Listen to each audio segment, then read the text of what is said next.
బుజ్జున్నాడా? ఏంటి పని? టిఫిన్ తినాలి. టిఫిన్ తినడానికి డబ్బులు ఉండాలి కానీ బుజ్జి ఎందుకు? ఏ నీ దగ్గర లేవా? చాలా ఎక్స్ట్రాలు మాట్లాడుతున్నావే. ఇది చాలా తక్కువ. బుజ్జిని బిలో.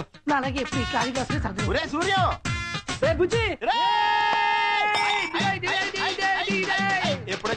ఇప్పుడే వచ్చా. ఎలా ఉన్నావు? బాగున్నా. మీ బావ పెద్ద తెలుగు గలవాడన్నావు. ఇలాంటి లఫుడ్ గా పన్ను పెట్టుకున్నాడు. అయ్యి బాబోయ్, ఒరే సారీ రా. ఏ ఈయనే మా బావ. బావా, ఇతను సూర్యం అని నా జైలు మేట్. సార్, ఆకాశంలో ఆ చందమామ, భూలోకంలో మీరు. ఎంత అందంగా ఉన్నారండి.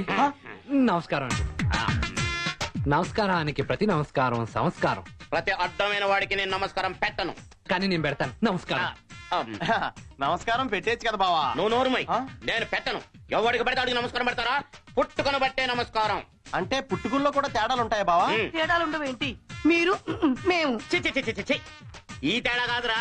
బ్రహ్మముఖంలోంచి బ్రాహ్మణులు, భుజాలోంచి క్షత్రియులు, తొడలోంచి వైశ్యులు, పాదాలోంచి శూద్రులు పుట్టారు. ఈ పుట్టుకల్లో నీ పుట్టుకేది? ఇదేది కాదు. మరి ఎట్టా పుట్టినట్టు? మా అమ్మ నాన్నకి పుట్టినట్టు. రే, మీ స్నేహితుని దగ్గర చాలా ఎక్స్ట్రాలు ఉన్నాయి రోయ్. ఈ చాలా తక్కువ. ముందు ముందు చూపిస్తాడు చూడు, తట్టుకోలేవు. పదరా టిఫిన్ చేద్ది గాని. సర్లే, ఏం తీసుకుంటావు చెప్పు. ఏముందో చెప్పు. నేను చెప్తాగా. బెత్తడి ఇడ్లీ, బూటి స్పాట్ అంత వడ, ముచ్చటైన చట్నీ, ముద్దొచ్చే సాంబార్. ఏం కావాలి? రే, వీడు మాటలేంట్రా తేడాగా ఉన్నాయి. మనిషి కూడా తేడా. నువ్వు వెళ్ళో మసాలా దోశ పట్టరా. మసాలా దోశ అనుకు, నశాలానికి ఎక్కుద్ది. కుర్రోడు అసలే చాకులాగున్నాడు. అట్ట చూడమాకయ్యా.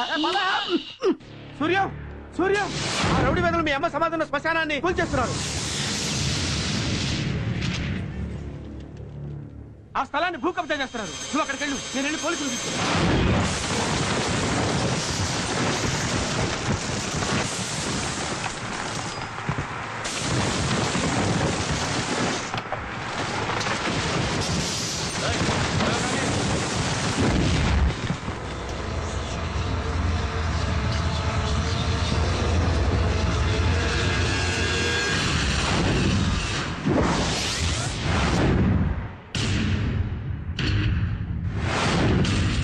ఎవడ్రా నువ్వు? కొంచెం అయితే పోయి ఉండేవాడివి. తప్ప అన్నా అన్నా, మా అమ్మ సమాధి పోతే నీ బతుకున్న పోయినతో సమానం అన్నా. నీకు కావాలంటే హైదరాబాద్ అంతా ఆక్రమించుకో, వీటిని మాత్రం వదిలే అన్నా. సిటీలో ఆక్రమించుకోవడానికి పొలిటీషియన్స్ మాకేం మిగల్చలేదు. మొత్తం వాళ్లే కబ్జా చేశారు. మా రౌడీలకు మిగిలింది ఈ శ్మశానాలే. ఇక్కడి నుంచి తప్పుకో. శ్మశానాలే అని తేలిగ్గా కొట్టిపారే కన్నా ఇక్కడ మనల్ని కన్నా దేవుళ్ళుంటారు. నీకు ఈ సంగతి తెలుసా అన్నా? నీలాంటోడికి దేవుడు ప్రత్యక్షమై వరం కోరుకోమంటే నేను పరిగెత్తినంత దూరం నేల నాకు కావాలి అన్నాడంట. సరే పరిగెత్తు అన్నాడంట దేవుడు. మధ్యలో ఆగిపోతే మిగతా నేల తనకు దక్కదేమోనని పరిగెత్తి పరిగెత్తి తను అలసిపోయి ఆఖరికి చచ్చిపోయాడు. అప్పుడు తన్ని పూడ్చడానికి అవసరమైంది 6 అడుగుల నేల. అదే అన్నా ఇది. ఏంట్రా నీతి కదా? కథ కదన్నా, నిజం. బిడ్డ పుడితే ఉయ్యాల తోటలో వేస్తారు, మనిషి పోతే మట్లో పూడుస్తారు. సమాధులు మనం కట్టుకున్న జ్ఞాపకాల చెట్లన్నా, వాటిని కూల్చకూడదు. వెళ్ళిపో అన్నా. కూలిస్తే ఏమవుద్దిరా? గోడను కూలిస్తే హద్దు పోతుంది, ఇంటిని కూలిస్తే నీడ పోతుంది, సమాధిని కూలిస్తే ప్రాణం పోతుంది. వెళ్ళన్నా. ఏంట్రా ప్రాణం తీసేంత పోటుగాడివా? ఇంటి కూడు తిన్నవాడు నీట్గా కొడతాడు, జైలు కూడు తిన్నవాడిని కదా నాటుగా కొడతాడు.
ఈ లింగిగాళ్ళందరూ మడతట్టి దిక్కులేసేయండి.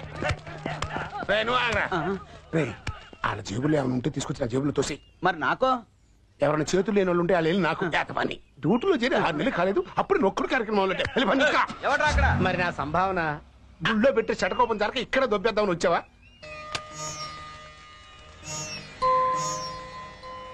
రే సూర్య, అమ్మా మా పోలీసులు చేయలేని పని నువ్వు చేసావురా.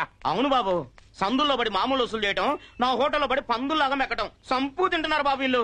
ఇక నుంచి నీ పుణ్యమాని నా హోటల్ ఈ కాలనీ ప్రశాంతంగా ఉంటుంది.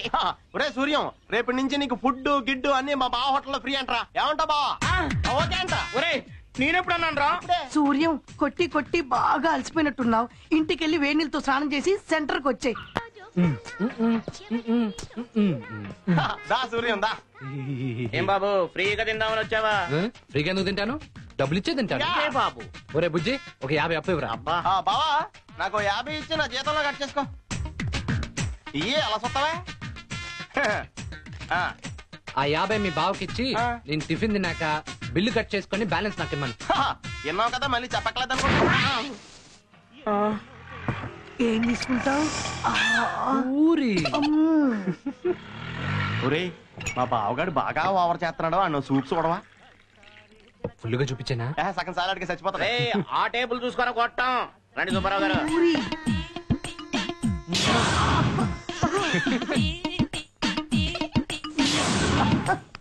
రండి రావు గారు రండి. ఇదిగో బిల్లు. సరే నువ్వు వెళ్ళు. ఇదిగో ఆడి 2 టీ. ఇదిగో బిల్లు 20 బ్యాలెన్స్ 30. ఇయ్యే ఇస్తున్నాను ఉండవా. ఇదిగో 30. వస్తారా? నువ్వు తీసుకున్న 50 ఎప్పుడు ఇస్తావా? ఒరే బుజ్జి నువ్వు ఉండరా, నేను చెప్తా. ఏంటి చెప్పేది? మీరు వాడికి ఎంత ఇచ్చారు? 50. వాడు మీకు ఎంత ఇచ్చాడు? 50. సరిపోయిందిగా. మరి తమరి బిల్లు ఏంటంటే మళ్ళీ చెప్పు. మీరు వాడికి ఎంత ఇచ్చారమ్మా? 50 అమ్మా. వాడు మీకెంత ఇచ్చాడమ్మా? 50 అమ్మా. సరిపోయింది కదమ్మా. మరి తమరి బిల్లు అమ్మా. నేను డబ్బులు ఇవ్వకపోతే ఈ చిల్లర నాకెందుకు ఇచ్చారమ్మా? మీరు నన్ను కన్ఫ్యూజ్ చేస్తున్నారు. ఎలా ఇందులో కనిపిస్తూనే ఉందా? 20 రూపాయలు టిఫిన్ తిని 30 రూపాయలు అటుకెళ్ళి. బాబు ఏంటమ్మా? నాకు అర్థమైంది బాబు. బుద్ధి తక్కువై మనం మీకు నమస్కారం పెట్టలేదు, క్షమించండి బాబు. ఇప్పుడు పెడతాను బాబు. నమస్కారం బాబు. ఉదయకాలం బాబు. శుభోదయం బాబు.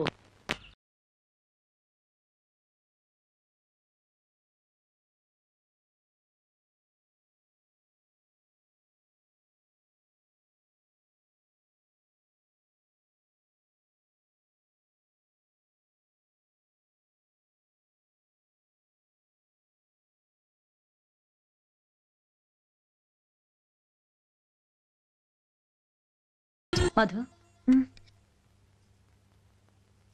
నువ్వు ఇంజనీరింగ్ చదవాల్సిన అవసరం లేకపోయినా మీ నాన్నగారు స్టేటస్ కోసం చదివిస్తున్నారు. ఆయన గౌరవాన్ని నువ్వు కాపాడాలి. నా వెనక నాన్న ఉన్నారని నాకు గుర్తుంది పిన్ని. పిచ్చి పనులు చేసే ధైర్యం నాకు ఎక్కడి నుంచి వస్తుంది? చూడు, నేను మీ అమ్మనైతే పర్వాలేదమ్మా, సవితి తల్లిని. రేపు నీకేం జరిగినా లోకం నన్నే అంటుంది. నేను నిన్ను పిన్నిలా ఎప్పుడూ చూడలేదు. నీలో నేను అమ్మనే చూసుకుంటున్నాను. ఆయనకు 2వ భార్యనైనందుకు బాధపడుతున్నా, నీకు పిన్నినైనందుకు సంతోషపడుతున్నానమ్మా. నేను బ్రతుకున్నది నీకోసమే తల్లి.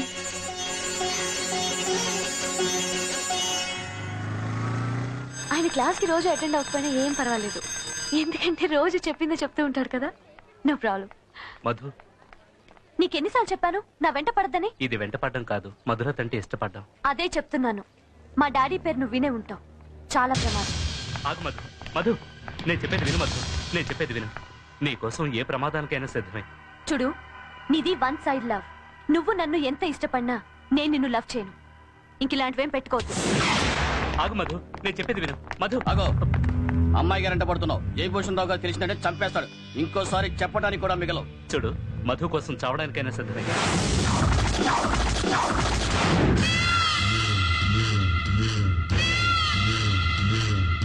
నే కాలేజీకి వెళ్ళొస్తానమ్మా. ఒరే సారథి, నీ మీద ఎన్నో ఆశలు పెట్టుకుని నేను ఇంజనీరింగ్ చదివిస్తున్నాను రా.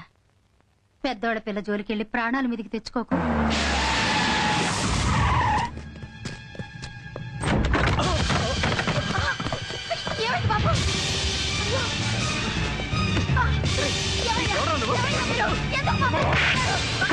అమ్మా